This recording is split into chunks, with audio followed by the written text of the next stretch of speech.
Hey, Stoic friends, welcome back.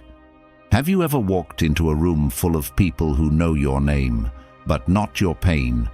They smile, they talk, they pretend, but behind their words, you feel it.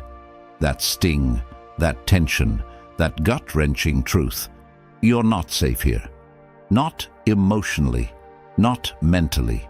You're performing, laughing on cue, nodding your head while your soul screams for an exit. You're carrying a storm in your chest just to keep peace on the surface. But who's keeping peace for you?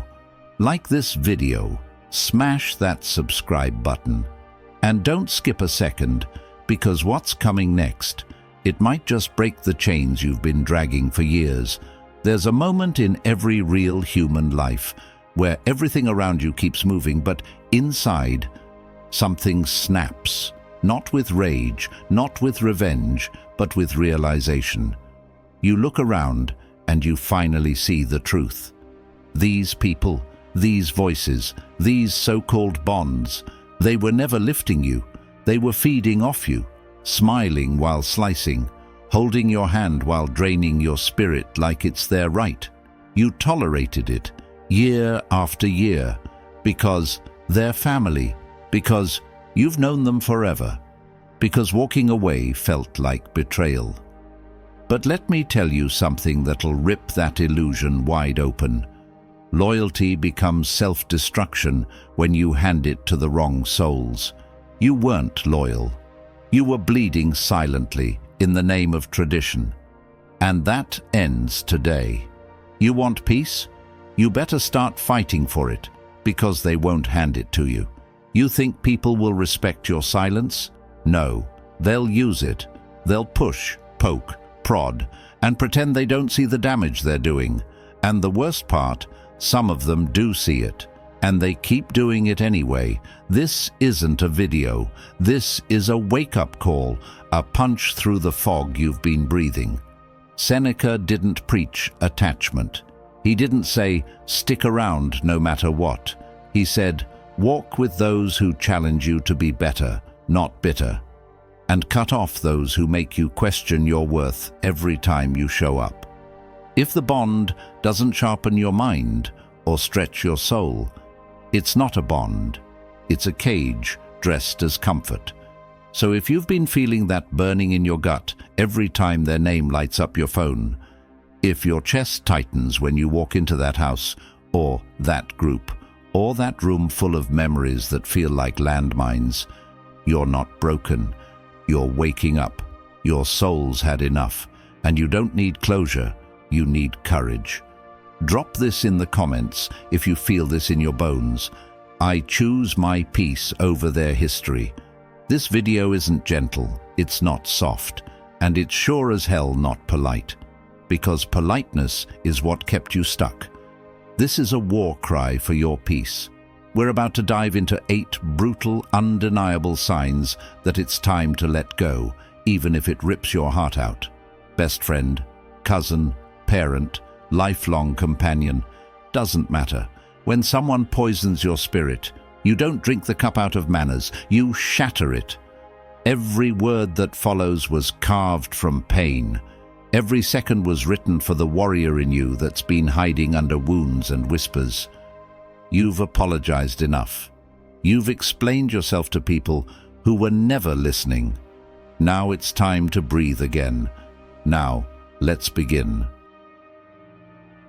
Number 1. You're always the one fixing everything. There's a certain kind of hell that no one talks about. The silent suffering of the one who holds everything together while falling apart inside. You become the glue, the damn safety net, the silent rescuer behind every meltdown, the quiet strength behind every storm. And no one even flinches to ask if you're okay.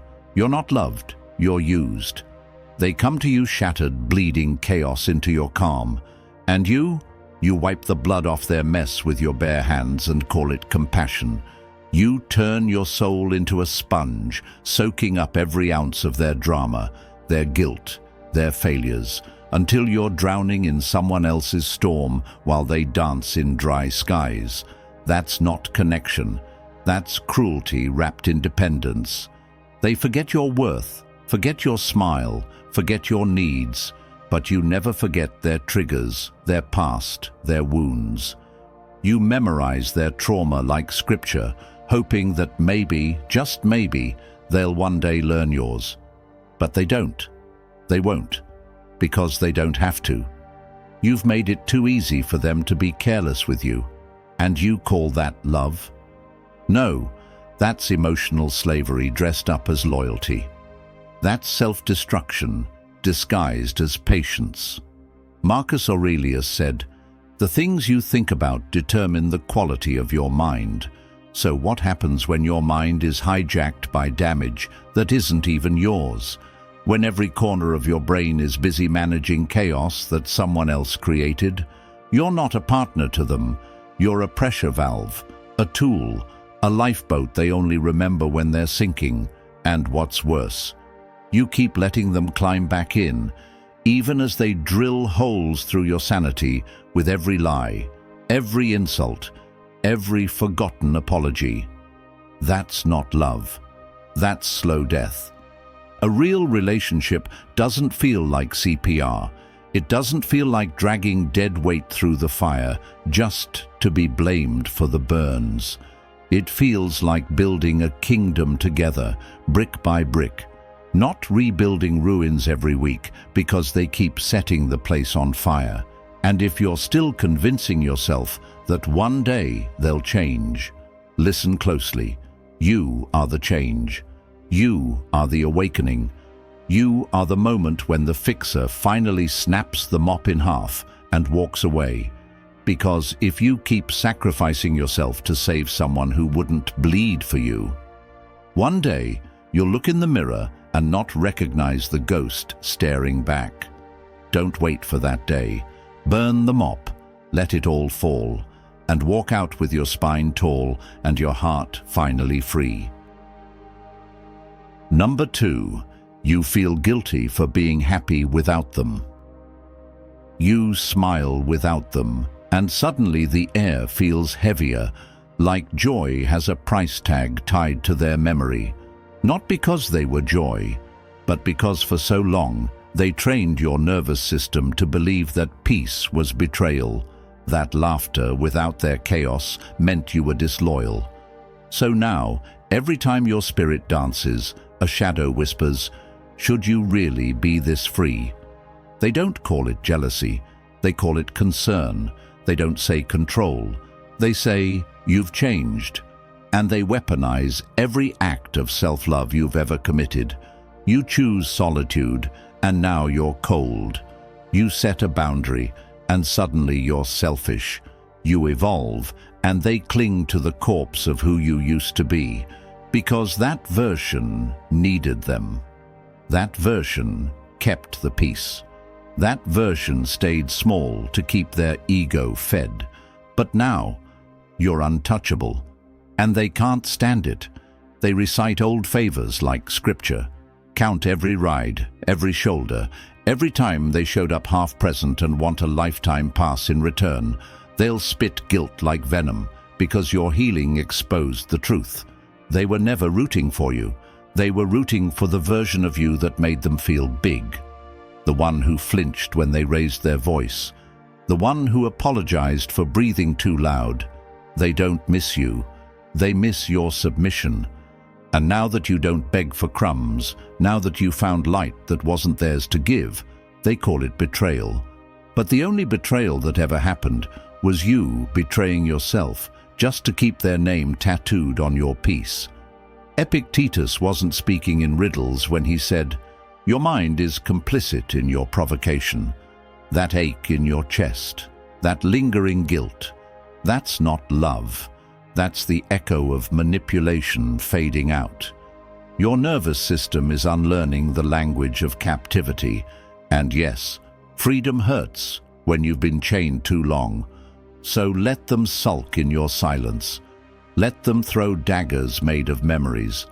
Let them choke on the idea that you've finally tasted a life without performing pain for their applause. You don't owe your grief to people who turned your sadness into their comfort zone. You don't owe your silence to anyone who couldn't handle your voice. And you sure as hell don't owe your happiness to people who only clapped when you were crying. Let them talk, let them twist, but don't you ever apologize for surviving them. Number 3, they dismiss your growth. You walk in glowing, different posture, sharper mind, heavier silence, and instead of awe, they look at you like you've committed a crime, as if your healing stabbed them in the chest, as if your evolution was an act of betrayal. They flinch, not at your power but at the mirror you've become, a mirror that reflects everything they chose not to become. You used to bend until your spine cracked, just to stay lovable. You used to dim your fire so they wouldn't feel the heat. But now, you speak with steel in your voice and storms in your eyes, and they panic, not because you're wrong, but because you're no longer theirs to control. You outgrew the cage and made wings from rusted chains, and that, to them, is unforgivable. So they mock it. They disguise their envy in sarcasm. They paint your self-respect as ego. They downplay every milestone you crawl out of hell to reach. You've changed, they say, as if staying broken would have earned their love. As if your suffering was the glue that kept them comfortable. They don't want the real you. They want the tame you, the tired you, the dependent version of you who asked for permission just to breathe. But that version died screaming in a battlefield no one helped you fight in. You buried it alone, with your bare hands, under a sky that didn't care. And from that soil you rose, untouchable, unwanted by the weak, but undeniable to the world. They see it. They smell the rebirth on your skin, and they hate it. Because your glow exposes their dust. Your clarity reminds them of their fog. Your discipline spits in the face of their excuses. And they can't clap for you, not because you're not winning, but because they're losing to the version of you they never expected to exist. So stop shrinking, stop explaining, stop softening your edges to fit in rooms that cracked your soul. You weren't born to be palatable, you were born to be undeniable. If your glow burns their eyes, tell them to look away. If your power makes them tremble, let them shake. Because this version of you doesn't owe softness to the people who once loved your chaos more than your peace. Number 4, they use guilt as a weapon. Guilt isn't a whisper, it's a roaring beast clawing at your chest, dragging you into a pit where your freedom is the ransom. They don't whisper sweet care, they spit acid coated in poison words like, "After everything I did for you." It's not a plea for connection. It's a demand for submission. Their guilt is a guillotine, dropping slowly, slicing your self-respect inch by inch. Every "I guess you forgot where you came from" is a trapdoor swinging wide beneath your feet. A cage forged from invisible chains, tightening with every breath you take away from their control. They want you tangled in their web, the broken version of you, the version that begged, that needed, that obeyed without question. Marcus Aurelius told us, "Waste no more time arguing what a good man should be.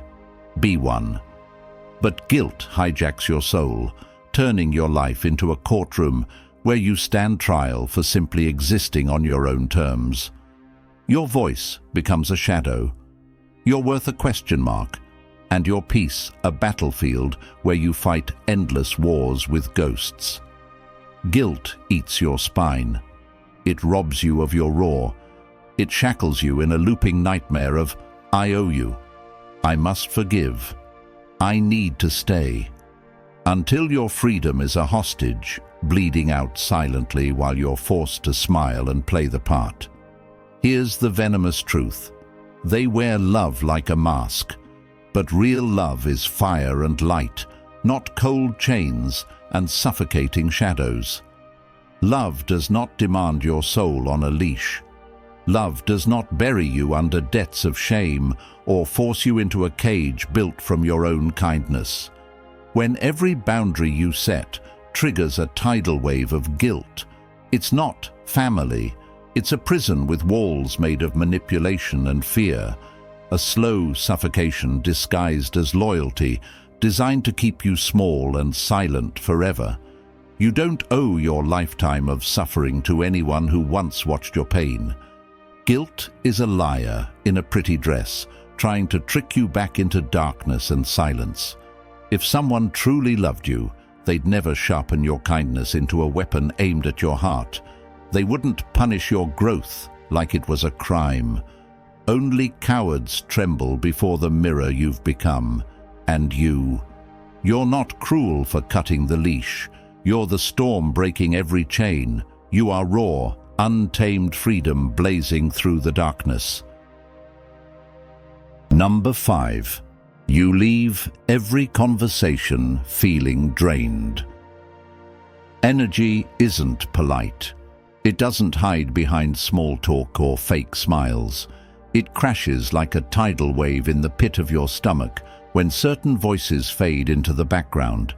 If your soul feels battered after every conversation, if your mind drags like it's wading through molasses, wake the hell up.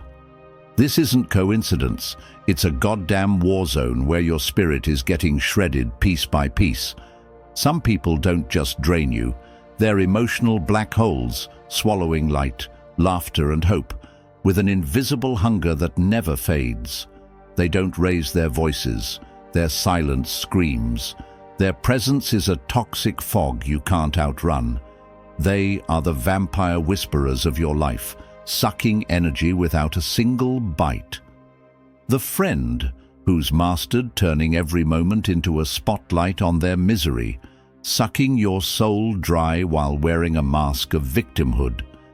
The sibling who digs through your past like a grave robber, tossing your scars around like trophies in their twisted game. The parent whose weaponized silence freezes your words before they even escape your mouth, like a cold blade sliding through your ribs. You plaster on the smile, a fragile, cracking facade, while inside your heart pounds like a dying drum. Your chest feels hollow, like you just lost a war without firing a shot. You whisper, "Maybe I'm too sensitive," trying to convince yourself that it's your fault. It's not. It's the poison you've been fed for years. Starvation disguised as love. A feast of neglect with a side of neglect. You bleed for them. You catch their falling pieces like you're some damn superhero. But the moment your fortress crumbles, they vanish. Ghosts slipping through the cracks, leaving you abandoned in the rubble. This is spiritual exhaustion on a nuclear scale. Not a nap or a quiet night can fix what's been torn apart inside. Epictetus had it right. Freedom is the only worthy goal in life. Freedom means shutting the door on those who leech off your soul, who chain you with guilt and obligation. You can't change them, but you own the power to protect your inner flame. You weren't forged to be everyone's emotional dumping ground. You were born to roar, to rise, to burn bright. You deserve raw, fierce reciprocity, not this one-sided masquerade of giving and bleeding. When every interaction feels like a hostage negotiation with your own spirit, it's time to walk away. Burn the bridge, cut the strings. Because the right souls, they don't drag you down to hell. They drag you out of the fire. They stoke your fire until it's a raging inferno that lights up the night sky. When you leave their company, you don't fall. You explode. Seen, heard, whole, untouchable. Number 6. They cross boundaries and laugh about it. They stab you in the chest with words dipped in poison, then smile wide like they just delivered a punchline on stage. You flinch, you shrink, your spirit recoils, but they keep pushing, like a twisted puppeteer testing your strings. Relax, I was just kidding, they sneer, as if your pain is a joke, your limits a game to break over and over again. This isn't humor. This is warfare cloaked in cheap laughter. Every time you swallow that fire, every time you swallow the scream burning inside, you're telling them your boundaries are made of glass, fragile, breakable, disposable. You hand them the knife, invite them to carve scars into your soul, as if your discomfort is nothing but background noise. You train them to see your silence as permission, your kindness as weakness. And they feast. Stoicism does not teach surrender. It doesn't teach you to bend till you snap or dissolve till you vanish. Seneca hammered the truth deep. A person's worth is measured by the worth of what he values. So ask yourself, what's your currency? Your peace, or the toxic currency of people-pleasing, begging for scraps of respect like a starving ghost? This venomous dance is subtle but savage. They jab at your looks, your history, your loves, then grin when you flinch. They spill your secrets in crowds, like gasoline thrown onto a fire you never asked for. Then, like predators, they watch your world burn and chuckle, innocent as a serpent. But beneath the jokes, beneath the smiles, lies the cold calculation of control. They want to know if the scared, broken you is still chained beneath the surface. They want to see if the new you, the warrior, the boundary setter, the phoenix rising, still fears their claws. Every laugh you fake, every wound you hide, every "it's okay" you whisper, they swallow a piece of your soul. They win another round in their cruel game of how much can I get away with? You don't have to roar. You don't owe explanations for your pain. What you owe is yourself, a line drawn in blood and fire. Boundaries don't isolate you. They declare war on your disrespect. If their fragile egos crumble because you refuse to be their punching bag, that's their sickness bleeding, not your burden to carry. When your silence steals your peace, obliterate it. When your tolerance bleeds your worth, burn it down. True allies will reshape their love to hold your light. Poisonous leeches will recoil, blinded by your blaze. Let them crawl in the shadows. Let them rot. You aren't prey. You're the storm that breaks the chains. Number 7. They never apologize. They just defend. Apologies? They spit them out like poison darts wrapped in silk, sweet words masking brutal knives. I'm sorry, but is the war cry of cowards who dodge owning their dirt. Their sorry isn't a healing balm. It's a trapdoor swinging open beneath your trust, dragging you down into a pit where guilt and confusion breed like venomous snakes. They don't want to fix what's broken. They want you to swallow the shards and smile. Owning mistakes isn't their language. Accountability? That word makes them twitch with rage. Real strength flexes in those who bend, who admit when they're wrong and dare to be human. Marcus Aurelius didn't dress his faults in fancy excuses. He stood in the fire, raw and unshielded. If proven wrong, I change. That's power, not weakness. But these people, they turn the spotlight on you, warp your truth until you're the accused criminal in a trial rigged by their pride.